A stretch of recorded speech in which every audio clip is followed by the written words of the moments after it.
Continuamos con el devlog de la aplicación de idiomas. Eh, Hemos hecho pequeños cambios, ¿cierto? Incrementales sí, que han permitido pulir mucho más el código interno, ¿ya? Entonces, uno de ellos tiene que ver con el manejo de errores. No estaba muy claro específicamente cuándo es que había que crear un error personalizado, cuándo es que había que capturar el error y cuándo no. Entonces, se crearon algunos principios básicos a nivel de skills, obviamente también reflejado para que los agentes lo puedan leer bien. Y es que primero, si prometes una función y no cumple tu resultado, throw, ¿ya? Siempre hacemos throw. ¿Por qué? Porque nos gustan los caminos felices. Ahora, ¿cuándo capturo ese error? Eso depende. Si yo necesito capturar ese error porque necesito guardar algo en el dominio, por ejemplo, no sé, pues cuando estáis corrigiendo un mensaje, tú necesitas decir, oye, falló, entonces necesito reflejarlo a nivel de la base de datos de que esto falló para que el usuario pueda hacer un retry. Entonces ahí lo manejáis, pero también haces un rethrow del nuevo error. ¿Para qué? Para que esto al final termine escalando hacia el action y que él decida específicamente, oye, el usuario final puede hacer algo con este error. Si el usuario en realidad no puede hacer nada más que reintentar, ¿cierto? Que digamos no puede ramificar en diferentes casos, bueno, unexpected y se acabó, ¿ya? ¿Qué es lo que estaba haciendo yo antes? Estaba complicando demasiado el problema, o sea, estaba creando un código para cada tipo de error, ¿cierto? Oye, ocurrió un código específico cuando el LLM se quedó sin tokens, no sé. ¿Cachai? ¿Qué va a hacer el usuario con eso? Nada, weón. Al usuario en el fondo lo único que que necesita es, oye, falló, reinténtalo, chao.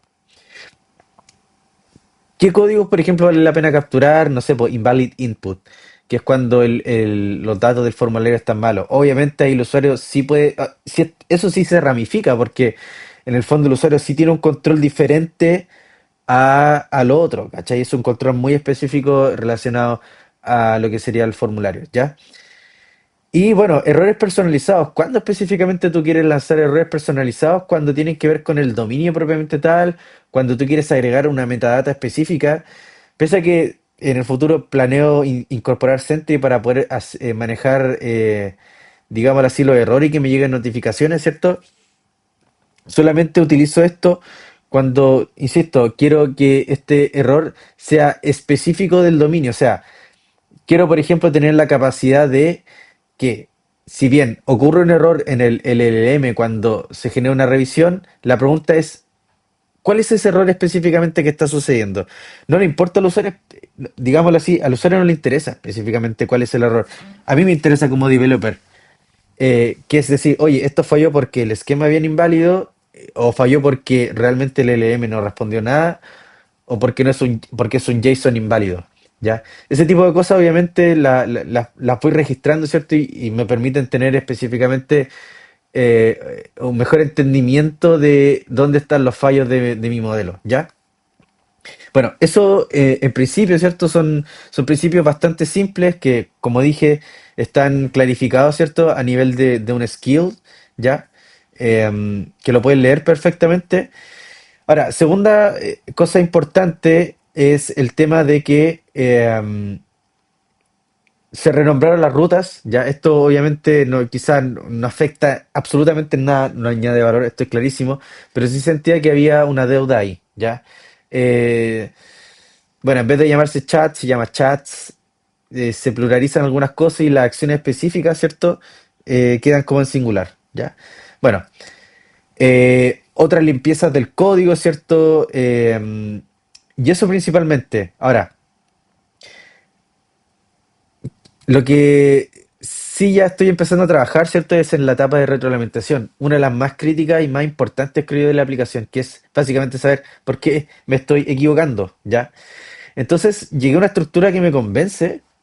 Eh, Esta estructura es la siguiente. La gracia es crear un prompt, ¿cierto? Que me entregue un JSON, ¿cierto? Que tenga una lista de patrones, no sé, máximo tres, donde se explique primero el what, es cuál es el patrón que estoy cometiendo. Oye, te estáis comiendo el to después del one. No estás diciendo one to, sino que es one. El why es por qué yo sigo cometiendo este error. O sea, ¿qué patrones mentales tengo yo que me siguen forzando a hacer esto? Eso está muy ligado a tu idioma nativo. Por ejemplo, si tú quisieras aprender francés, ¿cierto? Eh, te va a pasar mucho que vas a confundir, o sea, vas a tratar de mapear los géneros del español al francés y no necesariamente son uno a uno, son a veces opuestos, ¿ya? Esas son como las estructuras mentales que tú tienes, ¿ya? Que no tienen que ver con el patrón en sí, sino que, no, digámoslo así, es como tus patrones mentales, o sea, qué es lo que tienes tú. Y esto es como, ¿cuál es el error que se comete, ¿ya? Em, el how es, ¿qué hago hoy día o en este preciso momento para poder solucionar mi problema? El sounds like es, ¿qué es lo que entiende un nativo cuando tú dices esta frase errónea? Y examples son uno o dos ejemplos reales donde tú cometiste el error. Entonces, con con esta estructura simple, yo ya puedo dar una retroalimentación bastante simple, que es al menos lo que, por ejemplo, a mí me gustaría ver, ¿cachai? Cuando yo estoy aprendiendo idioma. Estoy clarísimo que yo no soy el mercado, pero mi intuición me dice que podría añadir valor, ¿cachai? Saber qué significa lo que tú estás diciendo en el fondo, ¿ya? Y eso sería como el devlog. Siguientes pasos, implementar ya el prompt propiamente tal, con los esquemas SOT y mostrarlo en la vista y chao, ¿ya? Ahora, la decisión que sí se toma es no utilizar jobs por el momento, simplemente lo que se va a hacer es tener una vista que se llama feedback o feedbacks o como sea, que hay un botón de decir como dónde me estoy equivocando, que se genere en el preciso momento y que se muestre y que se guarde un registro en la base de datos que en este caso se va a llamar feedback, ya, que va a estar registrado acá con el payload. Nada más ni nada menos que eso. ¿Por qué? Porque yo busco generar esta prueba de concepto, de decir como, bueno, ¿realmente esto está funcionando o no? Sí, si funciona, vamos. Y ahí empezamos ya a maquetear esto ya con tasks o jobs, mejor dicho, de trigger.dev o lo que sea, ¿ya? Así que aquí finaliza lo que sería el devlog.